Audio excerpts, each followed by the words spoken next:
অনেকক্ষণ তো হাঁটলাম, এখন চা খাইতেছি আমরা।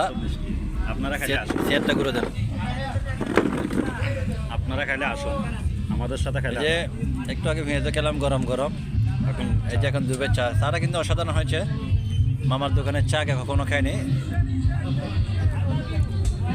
দেখায় এই যে মামার দোকানের মিডল পয়েন্টে মামার দোকানের চা কিন্তু অনেক ভালো। চায়ের দামও ঠিক আছে, 15 টাকা। আপনাকে এখানে হরলিক্স দিচ্ছে, একটু কফি দিচ্ছে, চিনি দিচ্ছে। অসাধারণ কিন্তু চা, ভালো লাগলো। কারণ আমি তো চা করুন মানুষ, একটু চা যদি ভালো না হয় তাহলে খেতে ভালো লাগে না। আসলে যেমন গরম তেমন চায়ের ফ্লেভারটা অসাধারণ, খুব ভালো। এই যে মামাকে দেখেন, মামার দোকানের চা কিন্তু আসলে ভালো, দামও কম আছে। এই যে মামা ফানাও খাইতেছে মিডল ইস্টে, মামার দোকানটা দামও কিন্তু কম আছে। চার মানটা কিন্তু অনেক ভালো। আমি বিচে অনেক চা খেয়েছি, মানে এত কম দামে 15 টাকা দামে আমি এরকম ভালো চা সিরিয়াসলি ভাবে এত ভালো চা আমি বিচে কখনো খাইনি। মানে আমি প্রায় কম বেশি সব দোকানে চা খাওয়া হয়েছে। এটা কিন্তু অসাধারণ, দাম সস্তা। মিডল পয়েন্টে আপনারা কিন্তু আসলে খেতে পারেন। এক চুমুক গরম গরম চা, আর কিচ্ছুই লাগে না। কি দরকার, এর চেয়ে বড় তৃপ্তি, বড় শান্তি আর কোথাও নাই। যে খায় সেই বুঝে, আহ কি স্বাদ।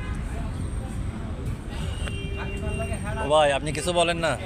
আপনারা আশা করি যারা আমাদের অডিয়েন্স আছেন তারা যদি কখনো সিটাং আসেন, দূরান্তরের বাইরে অডিয়েন্স যারা আছেন সকালে আসলে আমাদেরকে নক করবেন। আমরা আছি সেই জায়গাতে চা খাবো, গরম গরম পেঁয়াজু আছে, ক্যাকড়া আছে, ভালো ভালো মজার জিনিস আছে, আমরা খেতে পারবো।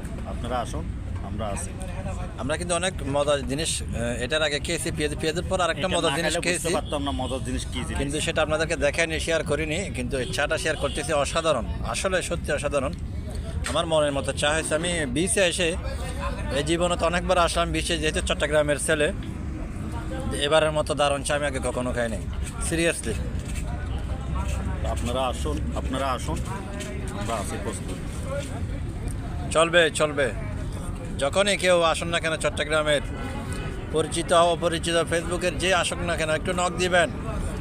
আমাদের চট্টগ্রামের ঐতিহ্যবাহী মেজবান আছে, সীতাকুণ্ড বাবির দোকানের সুইজাল মাংস আছে, হাঁসের মাংস আছে, যা অসাধারণ। চট্টগ্রামের ঐতিহ্যবাহী কিছু খাবার আছে যেগুলো না খেলে আপনি কখনো সাথে আপনাকে বলে বোঝাতে পারবো না।